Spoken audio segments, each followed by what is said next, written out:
Welcome to the deep dive. I want to start today with something that, well, hits pretty close to home for me, and I bet for a lot of you listening who graduated maybe in the last, say, 5 or 10 years. There was this, fundamental promise, wasn't there? This idea drilled into us from, I don't know, maybe year 10 onwards. Oh, yeah, the mantra. Exactly. Go to university, get that degree, and bam, high-paying job, life sorted. It was definitely the script for our parents' generation, the boomers.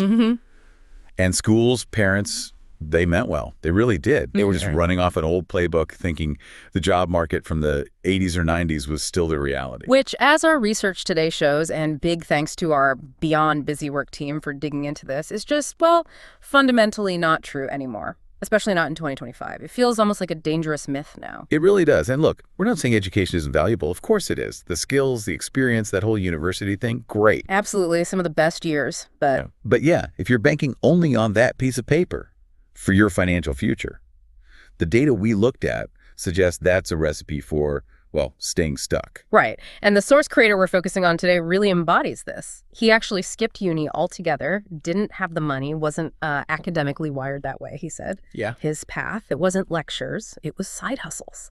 Aggressively pursuing them until they became these multi-million-dollar businesses. And that's the critical point, isn't it? You need sort of parallel tracks. Your degree builds your knowledge capital, but side hustles, that's how you start building actual financial capital, like right now. Exactly. Which brings us to what we want to do today. We've basically pulled apart the blueprint from our research. This deep dive is all about 7 specific side hustles. The ones that look really promising for students, for young professionals, for anyone who needs to start building wealth now, not, 10 years down the line. And we're not just throwing ideas out there. We've got real life examples, some pretty wild ones, actually. Sure, yeah. Plus, we've developed this rating system. We're looking at 3 key things for each hustle. Great. How much time does it take to actually learn? How much money do you need up front? And maybe most importantly, how hard is it realistically to hit that first $1,000 a month mark? Yeah, that first milestone. We want to cut through all the noise, give you specific steps, real examples. And hey, if this chat sparks something for you, if you want to dig deeper after this, we've got a whole playlist ready. Make money online, freelance and side hustles. It's packed with more resources. Perfect. Okay, let's do it. Section 1. The digital gold rush. We're calling this the attention economy hustles.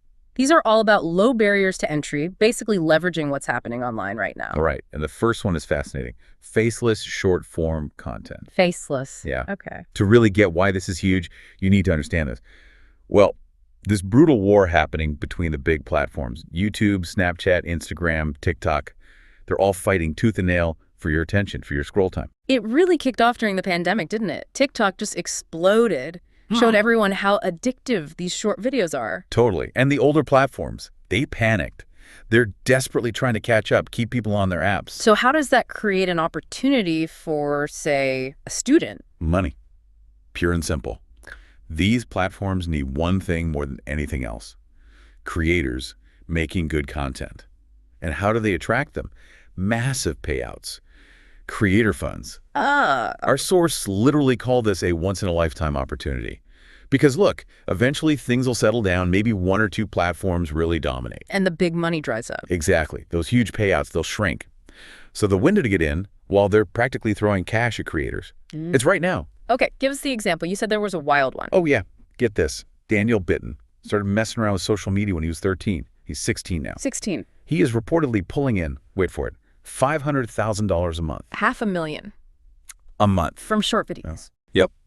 Creating short-form content, mostly on Snapchat. And here's the kicker you mentioned. He never shows his face. Wow, okay. So you don't need to be like an influencer personality. Well, not at all. You need to be the strategist, the editor. Daniel's method isn't rocket science, but it's smart. He finds existing viral clips, stuff that's already proven engaging. Right. Then he adds value. New voiceovers, maybe dramatic music, quick edits to make it fresh. He repackages it. And he doesn't just do one channel. He diversifies across different niches, rapper news, celebrity stuff, things with high engagement. But wait, $500,000? Is that just from Snapchat paying him or ads? How does the faceless part work with making money? Great question. Right now, the platforms themselves are paying huge amounts directly. Snapchat has its Spotlight Fund. YouTube pays for Shorts views through the partner program once you qualify. For the kind of volume Daniel's doing, those platform payouts alone are massive. Okay, so direct platform payments. Yeah, but then you layer on other things. Affiliate links in the description for products related to the niche. Maybe selling simple digital guides or checklists. Because he's faceless, the content is the brand, not him. It actually makes monetization quite flexible. Makes sense. So it's not just editing skills. It sounds like it's more about understanding why people watch. Exactly. It boils down to psychology. Two things matter most. The hook, that first second or two that stops someone scrolling. Right. You got to create instant curiosity. And grab them quick. And second, the payoff. You need to reward them for watching, keep them engaged right to the end, because watch time, that's the golden metric for the platforms. Okay, so the ratings for this one. Faceless short-form content, let's hear them. All right. Time to learn. We rated it a 4 out of 5. 4. Yeah. That high? I thought it sounded kind of easy. Well, the mechanics are easy using editing apps on your phone, but mastering the psychology, understanding the trends, the sounds, what works on each specific platform's algorithm, that takes real study and practice. It's more than just cutting clips. Gotcha. Okay, money needed. Easiest one, 1 out of 5. Seriously, if you have a smartphone that's reasonably new and Wi-Fi, you're good to go. Love that.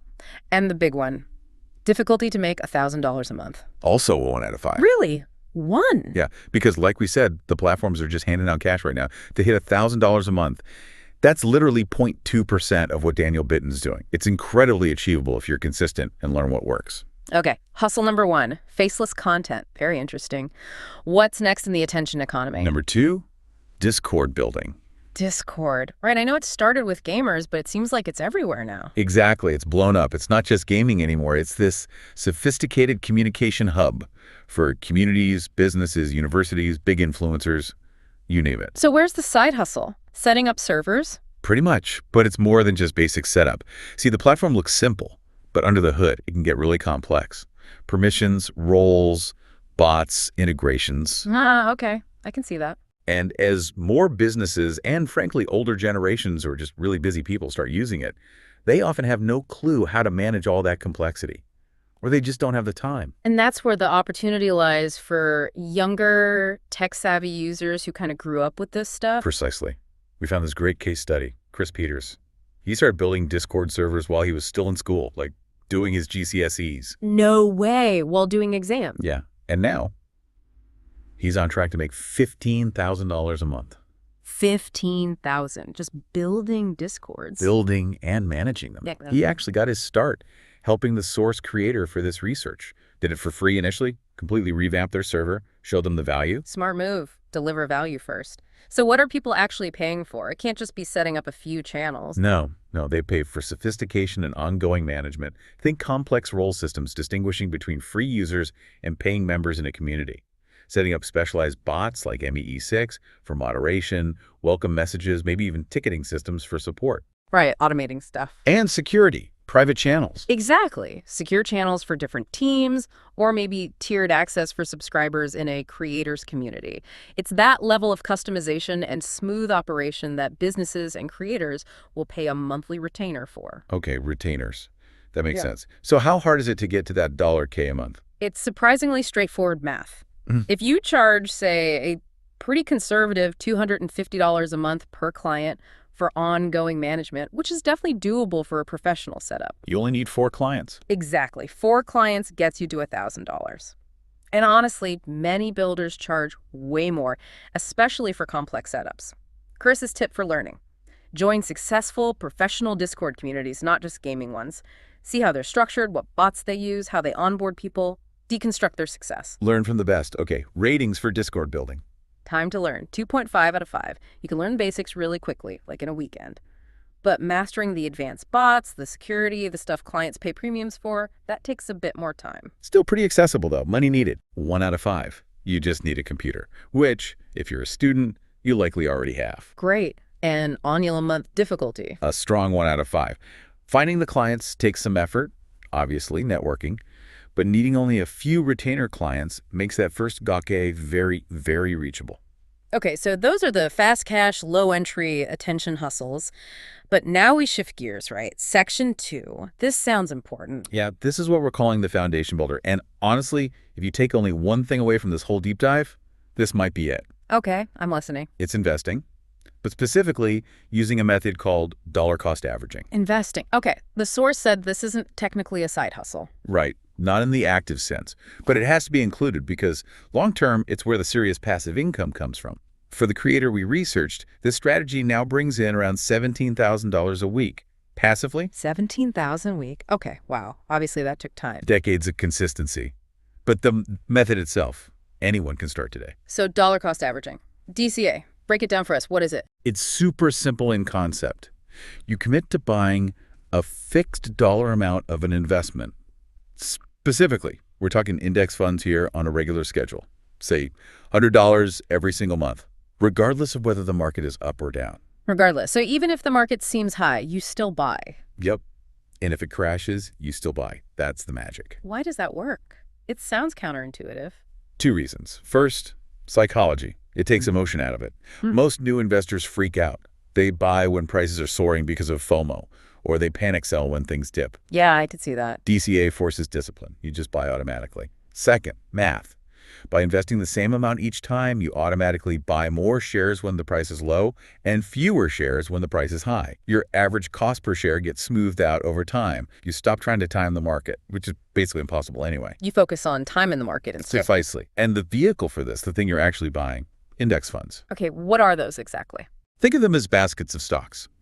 An S&P 500 index fund, for example, holds tiny pieces of the 500 largest companies in the U.S. So you're instantly diversified. You're betting on the overall market growth, not trying to pick individual winners. And historically, that's worked out well. Very well. The research pointed out the S&P 500 averaged about an 11% annual return over the last 10 years. Compare that to sticking money in a savings account earning, what, maybe 1% if you're lucky? Yeah, no comparison. The power is in compounding. The example given was investing just $200 a month, consistently, for 40 years, assuming a 10% average return, which is historically reasonable for index funds. What does that turn into? Over $1.2 million. Wow. From $200 a month. Okay, but 40 years is a long time. If I'm a student now, that feels like forever away. And that's the crucial link. The source was clear. Yeah. This isn't an either-or situation. You don't choose between a side hustle and investing. You do both. Yes. This is the multiplier effect. You use the cash generated from your side hustle, the Discord building, the faceless content, whatever, to fund your DCA investing. Take, say, half your hustle profit each month and automatically invest it. The faster your hustle grows. The faster your long-term investment foundation grows. Okay? Get it. It speeds everything up. Massively. And getting started is easier than ever. No more expensive brokers. Investment apps make it incredibly simple to automate these buys. Any specific examples mentioned? Yeah, the source mentioned the Trade-in 212 app. They have this feature called Pies, which sounds perfect for beginners. You can literally copy portfolios built around index funds and set up auto investing. Takes minutes. They even had some free stock offer mentioned. Right, removing all the friction. Okay, let's rate investing DCA. This one's a bit different. Time to learn. 1 out of 5. 1. Really? Investing sounds complicated. The concept of DCA and setting it up on an app, super simple. Learning all the financial jargon takes longer? Sure. But the action of doing it is easy. Okay, money needed. Also 1 out of 5. You could literally start with $1 or $5. The key isn't the starting amount, it's the consistency of adding to it. Makes sense. 1 killer month difficulty. Okay, here's the catch. We rated it 1 out of 5 BUT. Big butt. Huge but. That 1 out of 5 is only once it's established. It's effortless passive income eventually. But getting there requires years, maybe decades, of consistent contributions and letting compounding do its work. It's the long game, the slow burn. Got it. Yep. Essential, but requires patience. Okay, we've got the fast cash and the foundation. What's next? Yeah. Section 3. Section 3, the expertise sellers. This is all about taking a skill you already have or one you can learn relatively quickly and selling it as a service or information product. All right. First up, Number 4, online coaching. coaching, like fitness coaching. That's a common one, yeah. But it applies to almost anything. The case study was Jack Jefferson. He had a decent job, $70 a year in London, pretty standard corporate gig. Okay. He quit. Why?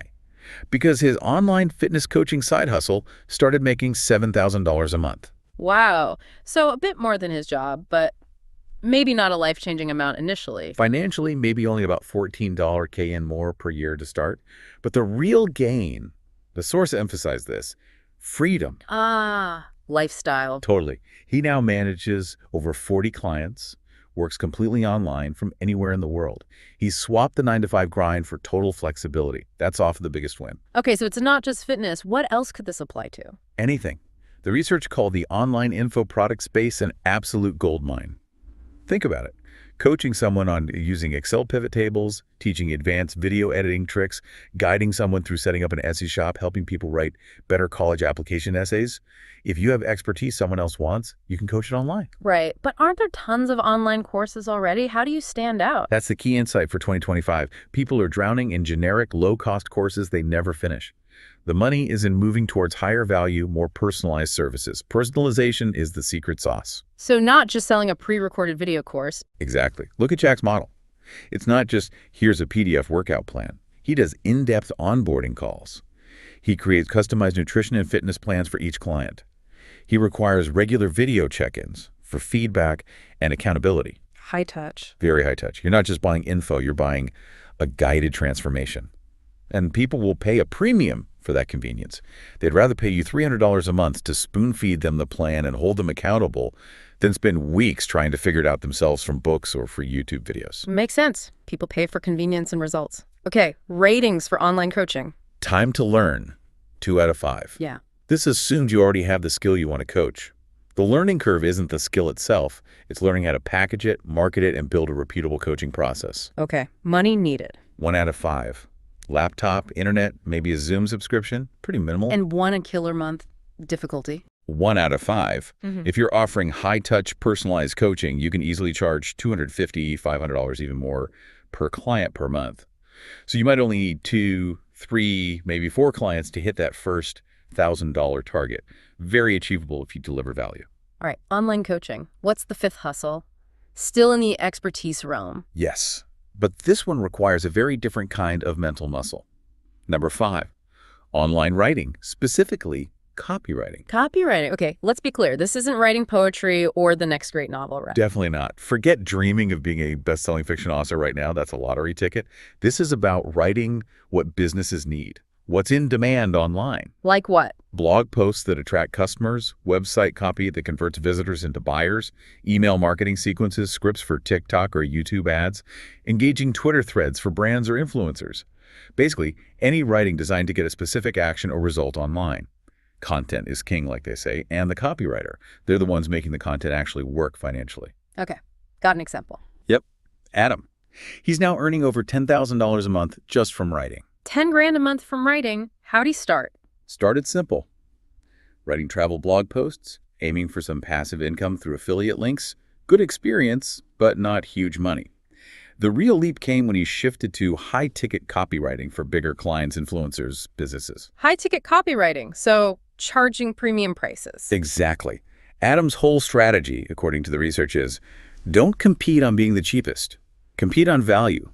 Be exclusive, be unique, and charge based on the results you deliver for the client. Results-based pricing. How does that work? Okay, get this example from the source. A skilled copywriter might charge $50,000 for writing the copy for one single web page. $50,000 for one page of words? That sounds insane. It sounds insane until you see the leverage. Why would a business pay that? Because if that expertly crafted page increases their monthly profit from, say, $200,000 to $400,000. Then $50K is a no-brainer investment for them. Exactly. It's peanuts compared to the ongoing return.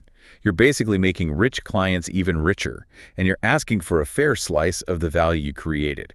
This can lead to hourly rates that sound crazy, like $500 an hour or more in some cases. Okay, the potential is huge, but you said this requires a different mental muscle? What's the catch? The catch is in the ratings, specifically the time to learn. Let's hear them. Time to learn. 5 out of 5. The highest rating on our entire list. 5 out of 5. Why is writing that hard to learn? It's not just about grammar or vocabulary. It's about the mental discipline required to produce that high-value work consistently. To write a copy that actually converts, that persuades, you need to be able to focus deeply for long, uninterrupted periods. You need to achieve that state of flow. Deep work. Exactly. And in today's world, with notifications pinging constantly, social media pulling at you, the ability to just sit down and focus intensely for hours. The source called it a dying skill. Wow. So the hardest part isn't the writing, it's training your brain to write effectively without distraction. That's it. That 55 reflects the sheer mental effort and the time it takes to build that focus muscle. Many people try copywriting, get frustrated by the required intensity, and give up. It's a fascinating contrast, though, because money needed. Back down to 1 out of 5. All you need is a basic laptop and internet. It's perfect if you need cash without buying gear. $1 a month, difficulty. Despite the 55 learning curve, it's a 1 out of 5 for difficulty. How does that work? Because once you master that art of focused, persuasive writing, the demand from businesses who need results is absolutely enormous. The leverage is huge. Hitting that first $1,000 becomes relatively easy because clients will pay well for writing that actually makes them money. The barrier isn't finding clients, it's developing the deep focus skill within yourself. Master the focus, unlock the income. Okay, that's a powerful one. We're moving into the final section now. Yep. Section 4, leveraging technology and assets. This is about jumping on new tech trends and dealing with higher value physical items. Okay, what's number 6? Number 6, AI animation. AI. Okay, this feels very 2025. Absolutely. We have to frame this right. AI isn't just another tool. The research positions it as the biggest technological shift since the internet went mainstream. That's a big statement. It is. And the key is understanding where we are in the adoption cycle. The source used that classic model. The 5 stages of technology adoption. Okay, refresh my memory. Starts with the innovators, the tech geeks, the first 2.5%. Then come the early adopters, the visionaries. The next 13.5%, they take the risks. Right, then the majority starts coming in. Exactly. Next is the early majority, that's 34%. These are the pragmatists. They wait for proof, for case studies, for things to be a bit easier. And the research suggests we are right at the beginning of this stage for AI services like animation.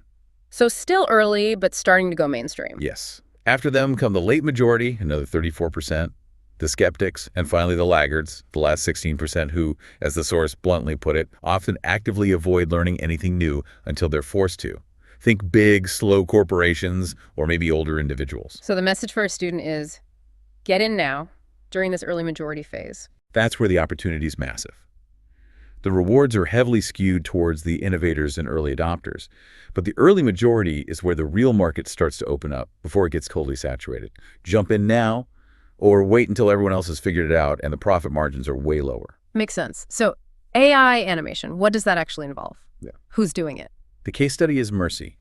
He's making $8,000 to $10,000 a month creating animations for clients, including the source creator himself. 8 to 10 grand a month. Is he just pushing buttons on an AI tool?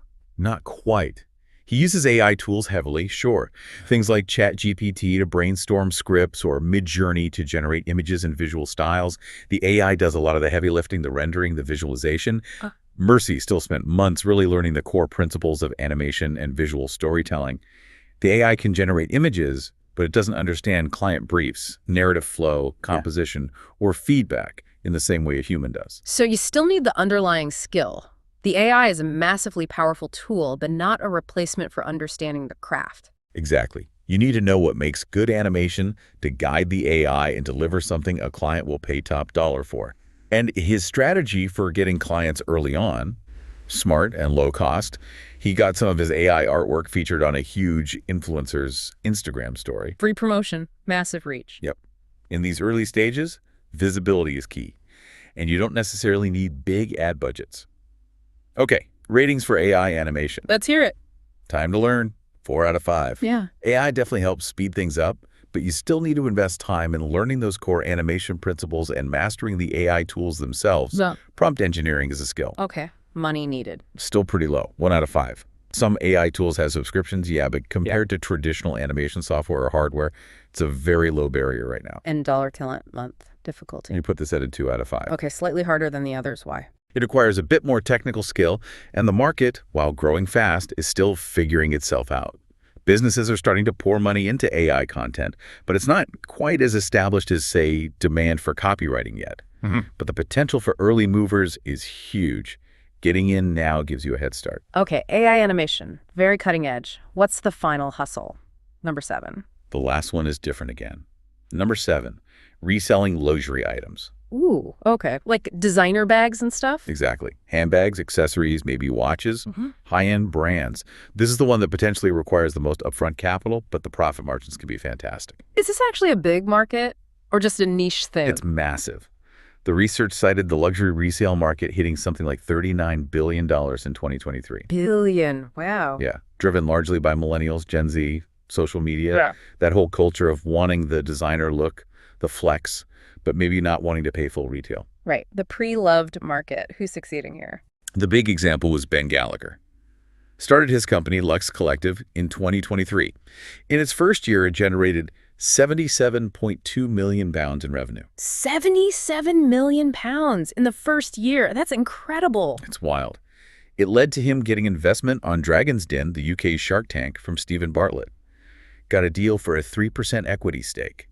That tells you this is a serious, scalable business. Okay, so what's the appeal? Why is it so profitable? The margins.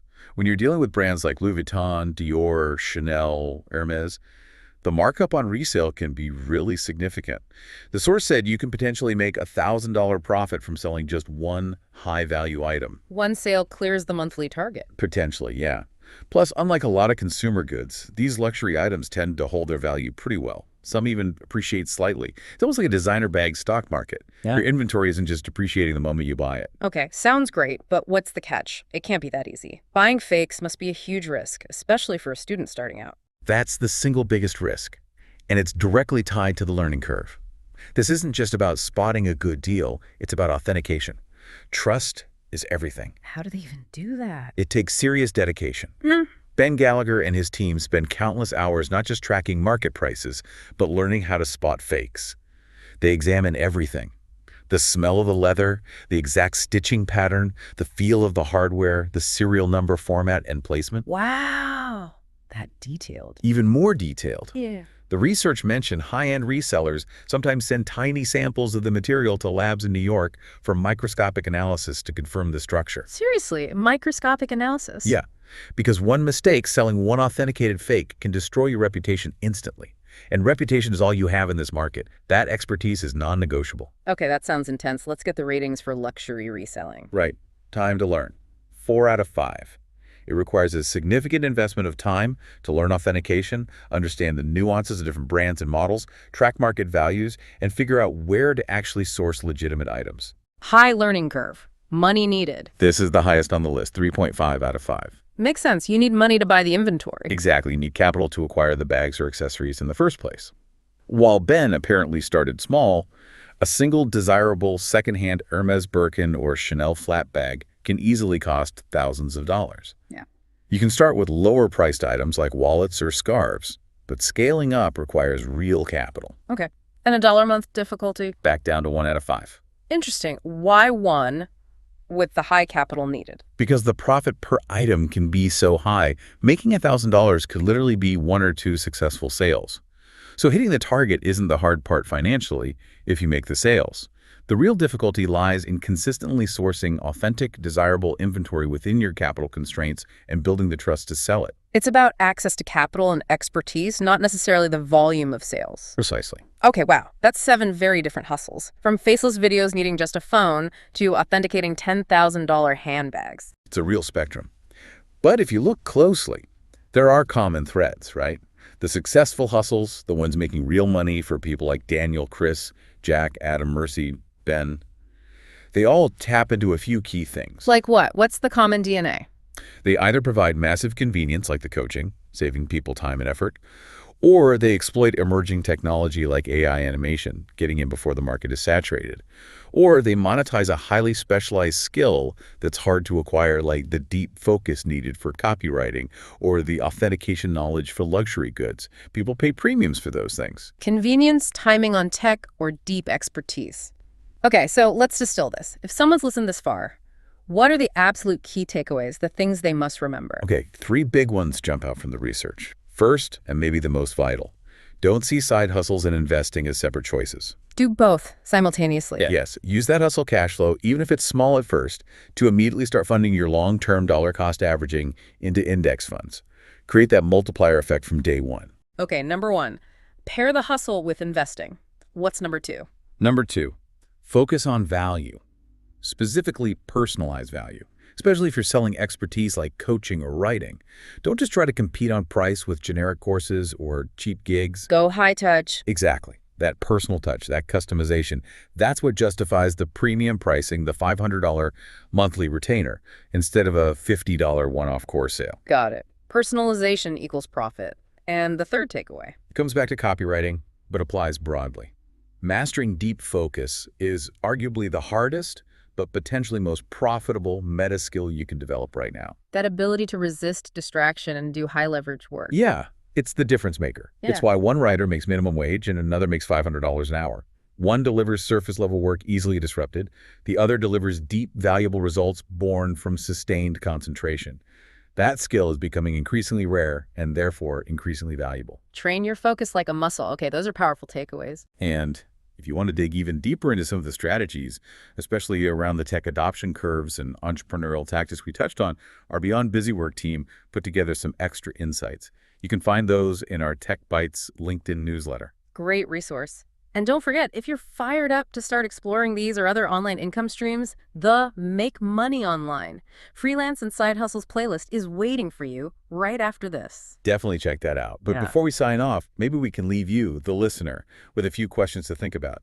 Things to mull over. Good idea. Like, first off, looking at these 7 hustles, which one genuinely taps into a skill, an interest, maybe even a passion you already have? Starting with something you know often makes getting those first wins much easier. Yeah, good point.